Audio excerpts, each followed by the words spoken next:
വിഷയമാണ്. നടിയെ ആക്രമിച്ച കേസിൽ അന്തിമവാദം തുറന്ന കോടതിയിൽ വേണമെന്ന് അതിജീവിത.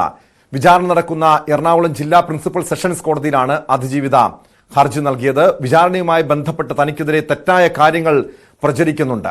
വിചാരണയുടെ യഥാർത്ഥ വശങ്ങൾ പുറത്തുവരാൻ തുറന്ന കോടതിയിൽ അന്തിമവാദം നടത്തണമെന്നാണ് അതിജീവിത ഹർജിയിൽ ആവശ്യപ്പെട്ടിരിക്കുന്നത്. വിശദാംശങ്ങളുമായി കൊച്ചിയിൽ നിന്ന് ആജ്ഞ രവീന്ദ്രൻ ചേരുന്നുണ്ട്. ആജ്ഞ, അതിജീവിതയുടെ ആവശ്യം ഇന്ന് തന്നെ കോടതി പരിഗണിക്കുമോ? അങ്ങനെയെങ്കിൽ ഇത് തുറന്ന കോടതിയിലേക്ക് അന്തിമവാദം നീങ്ങാനുള്ള സാധ്യതയാണോ കാണുന്നത്?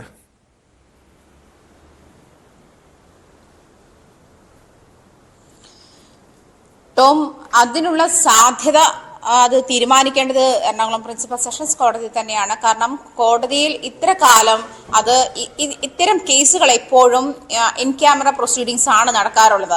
അതായത് അടച്ചിട്ട മുറിയിലുള്ള വാദമാണ് നടക്കാറുള്ളത്. പക്ഷേ ഇക്കാര്യത്തിൽ അതിജീവിത തീരുമാനിച്ച അല്ലെങ്കിൽ അവരുടെ നിലപാടാണ് തന്റെ ഐഡന്റിറ്റി മറച്ചു വെക്കേണ്ട ആവശ്യമില്ല. അത് ലോകം അറിയട്ടെ എന്താണ് വാദം നടക്കുന്നത്, അല്ലെങ്കിൽ ഇത്തരം ഒരു വിഷയത്തിൽ ഉള്ള വാദം എന്താണ്, അതിന്റെ പ്രൊസീജിയർ എന്താണ്, അതെങ്ങനെയാണ് നടക്കുന്നത് എന്നുള്ള കാര്യത്തിൽ ലോകം അറിയട്ടെ എന്നുള്ള ഒരു തീരുമാനം തന്നെ, അങ്ങനെ ഒരു നിലപാട് അവർ നേരത്തെയും സ്വീകരിച്ചിരുന്നു. കാരണം തന്റെ പേരിൽ തന്നെ അറിയട്ടെ, എനിക്ക് അതിജീവിത അല്ലെങ്കിൽ ഇര അല്ല അതിജീവിതയാണ്, അത് എന്റെ പേര് തന്നെ ഈ ഒരു കാര്യത്തിൽ ഉപയോഗിക്കുന്നതിൽ എനിക്ക് വിയോജിപ്പില്ല എന്ന് അവർ നേരത്തെ തന്നെ അറിയിച്ചിരുന്നതാണ്.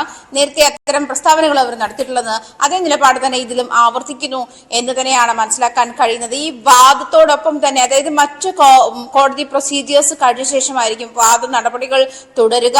അതോടൊപ്പം തന്നെ ഇന്ന് തന്നെ ഈ ഹർജി പരിഗണിക്കാനുള്ള സാധ്യതയുണ്ട്. പക്ഷെ ടോം സൂചിപ്പിച്ചതുപോലെ ഇതിൽ ഈ കോടതി തീരുമാനമെടുക്കുമ്പോൾ ഇതിന് കുറെ നിയമസാധ്യതകൾ ഉണ്ടെങ്കിൽ പോലും, നിയമവശങ്ങൾ ഉണ്ടെങ്കിൽ പോലും അതിന് സാധ്യത എന്ന് പറയുന്നത് കോടതിക്ക് തീരുമാനിക്കാം. ഇത് അനുവദിക്കണോ വേണ്ടയോ എന്നുള്ള കാര്യം കോടതിക്ക് തീരുമാനിക്കാം. അതൊരു കേസിന്റെ പശ്ചാത്തലം അനുസരിച്ച്. കാരണം അതിജീവിത എന്ന് പറയുമ്പോൾ പോലും, അതിജീവിതം എന്നറിയപ്പെടുമ്പോൾ പോലും, അല്ലെങ്കിൽ നടി ആക്രമിക്കപ്പെട്ട കേസ് എന്നറിയപ്പെടുമ്പോഴും ഈ നടി ആരെന്ന് എന്നുള്ള ഐഡന്റിറ്റി നേരത്തെ തന്നെ അവർ വ്യക്തമാക്കിയിട്ടുള്ളതാണ്. മാത്രമല്ല ഈ കേസിന്റെ ആദ്യഘട്ടത്തിൽ, അതായത് 2017 ഫെബ്രുവരി 17 ഈ കേസ് ആദ്യമായി, ഈ ആക്രമണം ആദ്യമായി റിപ്പോർട്ട് ചെയ്യുമ്പോൾ അത് ഇവർക്ക് നേരെയുള്ള ഒരു അക്രമം എന്നുള്ള അക്രമ സംഭവമായിട്ടായിരുന്നു റിപ്പോർട്ട് ചെയ്യപ്പെട്ടത്. പിന്നീടാണ് ലൈംഗിക അതിക്രമമാണ് എന്ന് വ്യക്തമാവുകയും ആദ്യഘട്ടത്തിൽ അവരുടെ പേര് ഉപയോഗിച്ച് തന്നെയായിരുന്നു എല്ലാ മീഡിയയും ഈ വാർത്ത നൽകിയിരുന്നതും അങ്ങനെ തന്നെയായിരുന്നു. പിന്നീടാണ് അത് ഇത്തരത്തിൽ ലൈംഗിക അതിക്രമത്തിലേക്ക് വരുന്ന ഒരു അത്തരം തെളിവുകൾ അല്ലെങ്കിൽ അത്തരം വ്യക്തത വരുന്നപ്പോഴാണ്, അതിനുശേഷമാണ് ഇര അല്ലെങ്കിൽ നടി എന്നുള്ളൊരു സാങ്കേതികത്വത്തിലേക്ക് മാറിയിരുന്നത്. അതുകൊണ്ട് തന്നെ അവർ മുന്നോട്ട് വയ്ക്കുന്ന ഒരു സാഹചര്യം എന്ന് പറയുന്നത് ഇതിന് പിന്നിലുള്ള അതിജീവിത ആരാണെന്ന് എല്ലാവർക്കും അറിയാം. പിന്നെ ഈ ഒരു രഹസ്യ ഐഡന്റിറ്റിയുടെ ആവശ്യം തനിക്കില്ല.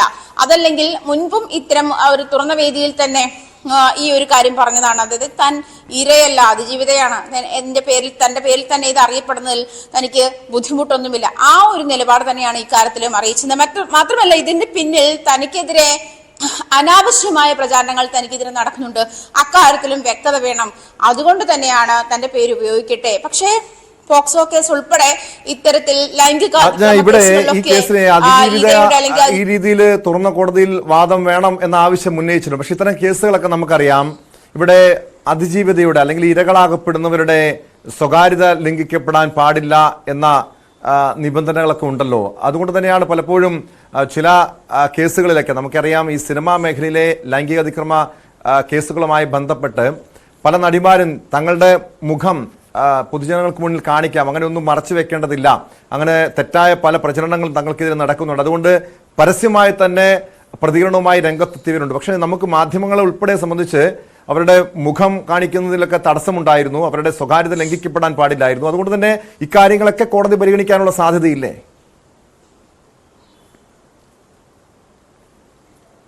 തീർച്ചയായിട്ടും ടോം. കാരണം ഇപ്പൊ ടോം സൂചിപ്പിച്ച ഒരു കാര്യം, ഇതൊരു ഇൻഡിവിജ്വലിന്റെ തീരുമാനമാണ്, അതൊരു വ്യക്തിയുടെ തീരുമാനമാണ്.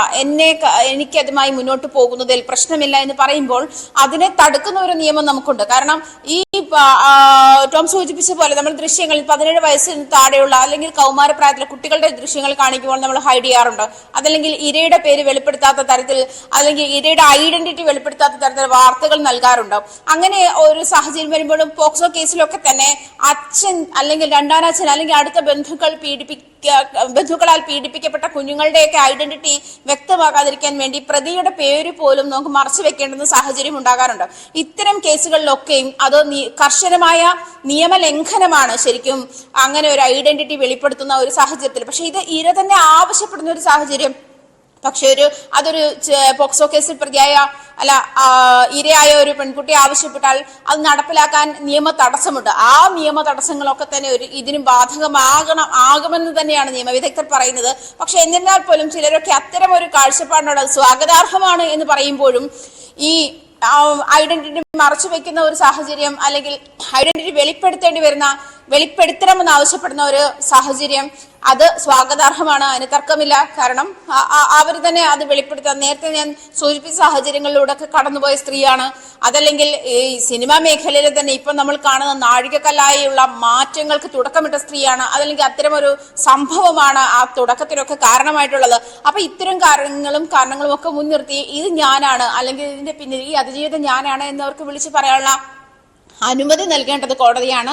അത് കോടതിയുടെ മുൻപിൽ ഈ പറഞ്ഞ സാഹചര്യങ്ങൾ കൂടി പരിഗണിച്ച് ഒരു പക്ഷേ അതിനെ കുറച്ചുകൂടി നിയമം ഇളവ് നൽകിയേക്കാം എന്ന് വേണം മനസ്സിലാക്കാൻ. വ്യക്തമാണ്. കൊച്ചിയിൽ നിന്ന് ആജ്ഞ രവീന്ദ്രനാണ് വിവരങ്ങൾ നൽകിയത്. കൊച്ചിയിൽ നടിയെ ആക്രമിച്ച കേസിന്റെ അന്തിമവാദം തുറന്ന കോടതിയിൽ വേണമെന്നാണ് അതിജീവിത കോടതിയിൽ ആവശ്യം ഉന്നയിച്ചിരിക്കുന്നത്.